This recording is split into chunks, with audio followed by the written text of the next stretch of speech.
My name is Wade the Trucker, and this is my 1998 Mercury Grand Marquis that I bought for only $1,300. And over the past couple of videos, you've watched as we fixed multiple different things that are wrong with this car. Now, the time has finally come where we get to do what I've been waiting so long to do. We finally get to put a turbocharger on this car. So sit back and relax as we turn this car from an old grandma's cruiser to maybe a rocket couch. Now, over 7 months ago, I made a video called Everything You Need to Turbocharge a Ford Crown Victoria, and that video did incredibly well. Now, that video was sponsored by a company called Max Speeding Rods, where they sent me a giant turbo, and that's exactly what's going to go on this car. Now, when you actually look at the website for that turbo, you realize that that turbo is only $300. It is a budget turbo. Now, the first real thing that you should be thinking of when you turbocharge any car in general is, where is everything going to go? My original thought was to take the turbo and actually put it into the trunk. Now, I realized that having a turbocharger inside the trunk next to a fuel tank just on the other side of the firewall, probably not a good idea. The whole reason why I considered that in the first place was to try and keep this car as somewhat of a sleeper look, to keep it looking exactly like this, but have it have turbocharged power. But our plans have changed. As much as I'd like to keep this car as a sleeper look, instead I think we're going to go full Hoonmerk race car look. And in doing that, the turbocharger should be right here. The best way I think I'm going to be able to achieve that is I'm going to have the exhaust from both sides of the engine go straight down, go across to the driver's side, meet at a Y pipe, come back around, and I think I'm going to have to make the ultimate sacrifice of getting rid of an already not working AC system, have the charge pipe come up through where the AC system was, and have it come up, across, and have it right here. The only bad thing that I could see about doing it this way is we'll have our hot charge pipe, which feeds into the hot side of the turbocharger, coming up near these fuel lines. Although this charge pipe will have heat wrap around it to keep the heat in and keep it away from being outside, I should also be able to create a heat shield to keep the heat away from the fuel lines. But we'll get there when we get there. First, let's actually start working on the exhaust. This car turns so terribly. I think it has something to do with how one tire is pointing straight and the other tire is pointing right. Okay, so you'd think that your first step would be to just put some V-bands down here on the other side of these catalytic converters. However, we're going to go a different route. First, we're going to take off these catalytic converters in their entirety, starting with a 15 millimeter. We got our factory catalytic converters out, but I ran into an issue. Long story short, a year ago, I bought a set of aftermarket catalytic converters for the blue car, but I decided that I was going to modify them for use in the turbo car. Basically, get rid of the catalytic converters upstream of the turbocharger. That way, no catalytic converter material can end up inside the turbo. Except when I got rid of the catalytic converters from the factory setup, I mocked everything up exactly how it was. But I guess those catalytic converters weren't compatible with 98s. So I get to do a little bit more modification. Now, what I'm actually using here is a welder that I bought off of Temu for $80. This is a flux core welder. The biggest thing that I don't like about it is that it only has one option. You change the feed and the amperage at the same time. I don't recommend go to Harbor Freight and get the titanium. At the end of the day, it was cheap, it works, and I've got some gap to fill. As you can see, the welding is done. It was this bead right here. Definitely not the best work that I can do. If I had a better machine, I definitely could do a lot better, but this will definitely hold pressure. Now, when it comes to actually preparing our metal for cuts, like right here, I made a straight line, or kind of straight line, saying, hey, this line needs to be over here. So in order to get a kind of, at least, straight cut, what I'm going to do is I'm going to take a speed square like this, where it has this flat 90-degree bevel on it. I'm basically going to use it to square me perfectly with the tube, and then somewhere along these lines, I'll use a straight edge, best of my ability, to draw a straight line. And I'll do this all the way around. That way I could actually follow that line when I'm cutting it.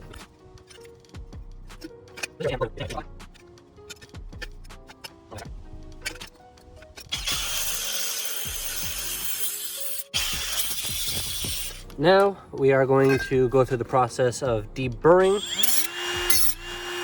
Just cleaning up all of the random bits of like hanging off stuff, like all this. We're also going to make sure that we don't accidentally wipe away our marks. What we will do is, after we do all this modification, we will go in the car after we put this on and rev it up just a bit, just to try and blow out whatever is left in the exhaust. And wow, I suck at drawing a straight line. How the hell did I ever make it out of kindergarten? Okay, now that we've cleaned it up, we could go ahead and put our two marks together and just put a tack weld on either side of the tube.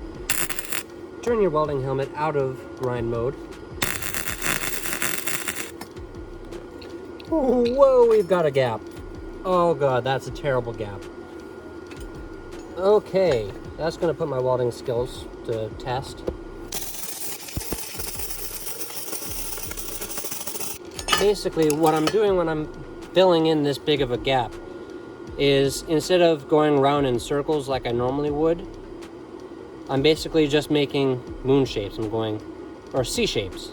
I'm making C shapes, where I'm just going up, down, from left to right, instead of making circles, which is what I would normally be doing. Now that these tubes are both done, at least for now, let's go try and get them on the car. And here they are installed in the car. I did buy brand new O2 sensors front and back. From there, we're gonna have to go and make a Y pipe. We need to connect both sides of the engine into one pipe. I did also weld on some V-bands. And so here we are. We have our V-band to 290s going to a Y pipe, and the driver's side did end up a little bit taller, so I did have to take two 45s and meet them together. Now, what I did ultimately was I just went from one end and I tacked and I tacked, and then I went from the other side and I tacked and I tacked. And now that everything's all tacked up, what I'll do is I will fully weld everything now. Finally have this welded up. Not very good, but I have learned a few things, mostly how to actually get things to line up exactly where you are, as well as if you're able to drop the entire unit and weld it on the ground instead of underneath the car. It's a lot easier. You can get better welds. And also the final thing, don't put your ground on top of this stud here, because it'll melt the nylon inside the nylock, and then you won't be able to get this off, which stopped me from getting this entire unit down so I could do it on the ground and make pretty welds. But my phone's almost dead. It's about to rainstorm. So at least let's just fire this up and see how it sounds.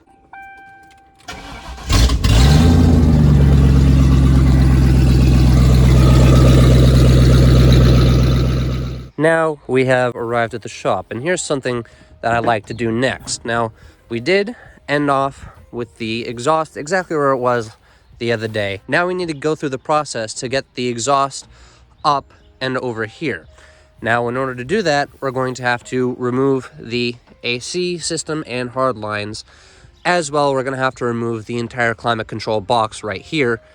And just to make it easier to remove the climate control box, we're going to have to drop the inner fender. And at that point, I realized, why not change the color of the front end of the car? One of my good friends from up here in New England was actually moving out to the West Coast, and he had this, I believe it was year 2000 Mercury Grand Marquis that he had bought with a rotted frame, and it was just in terrible condition. So he said, Wade, do you want this car for free?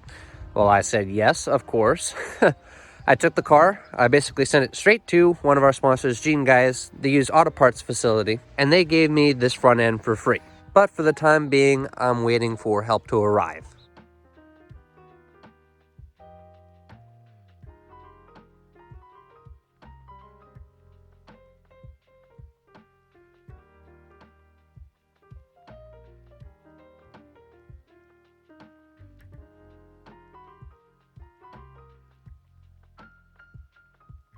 we're getting pretty far in this. We got all the fenders, the header panel, the bumper, everything off. Now here's the point where we're actually going to have to get this heater core box, blower box, evap core box, make it all disappear. We're able to get this out. Not too big of a deal, except it wasn't too bad, besides the hidden bolts on the... Yeah, the hidden bolts that are rusty. And this, you actually have to come in. It's a big old screw that screws in from the underside. You have to find it. It's up near the grommet area. Right there. Now from here, let's go through the painstaking process of putting the rest of the body parts on. Right, Nate? Right.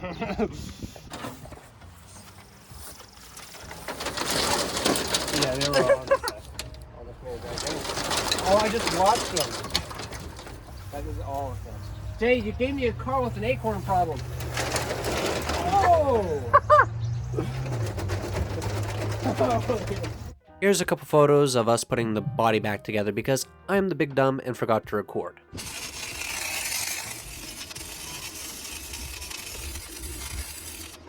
And now with all that time and effort, I could show you exactly how it turned out. We have a lot of space for activities getting rid of that inner fender. I have no doubt that I'm going to be able to sneak in a 2-inch exhaust tube up through here. Keep in mind, all these loose wires are going to get cleaned up and routed around the firewall. I'll be able to bring a 2-inch exhaust up through here, and I'm actually considering putting the turbo up here since there's this much room, but I'm going to stick with the main plan first and run the exhaust across and put the turbo right here where the battery currently is. And with that, I should be able to run the rest of the exhaust coming out of the turbo across, and I might have enough room to put a little tiny muffler on it. And I should have enough room. I measured around 5 inches from the side of the frame to the tire when it's turned all the way to the right. I should have plenty more than enough room to have a 2.5-inch exhaust coming out the back of the turbo.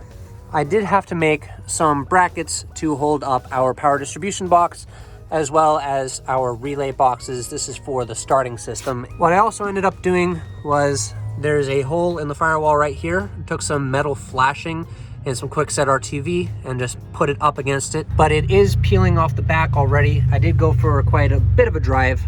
What I'm going to do is I'm going to find a piece of metal and a nut to screw onto this bolt right here and actually hold the flashing in place, and I'll use some high temperature RTV instead.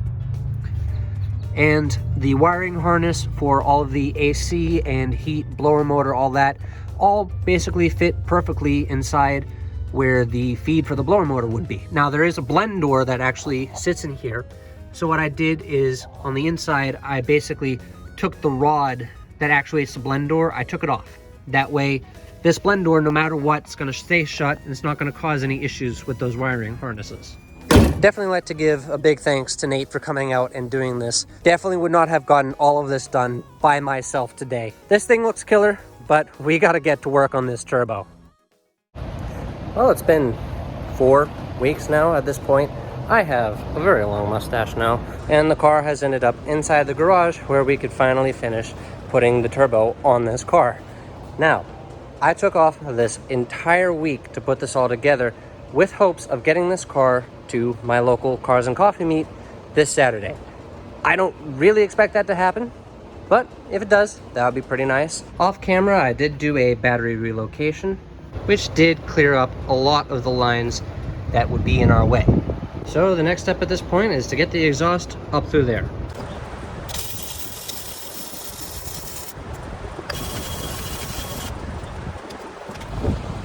Look at that weld right there, huh?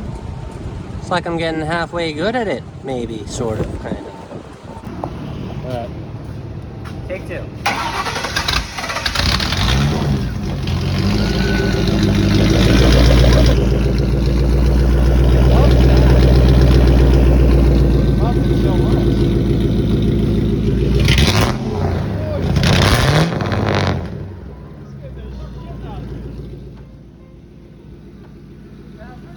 I thought it just blew the pipe off.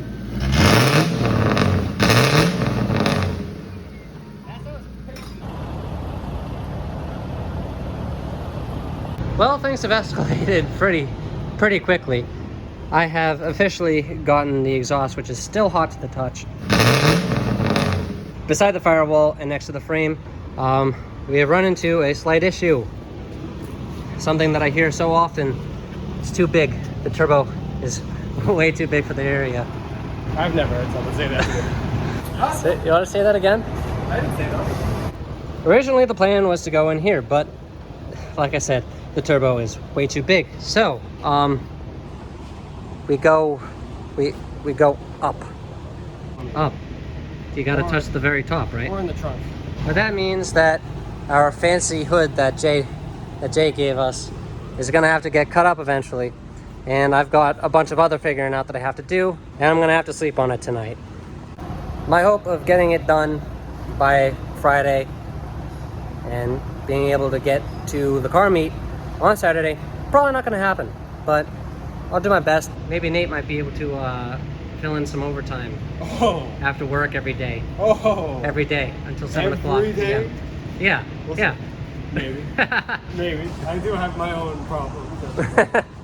Now for a word from our sponsor, Max Speeding Rods. Max Speeding Rods has been around since 2006, selling budget-friendly coilovers, factory replacement parts, and DIY aftermarket parts. They're also the ones that sent me this giant turbo. Now let's see what happens when we type in Crown Victoria. You will see that we have a large amount of parts here. Everything from valve covers for some of the newer cars, I think this would be 03 or 05 up, power steering pumps, air suspension, lift kits, all this sort of stuff. So if you'd like to get your hands on some of these products and help support the channel, click the link in the description and use code WTT for 10% off your final purchase. Thank you, Max Speeding Rods. Now let's get back to the video.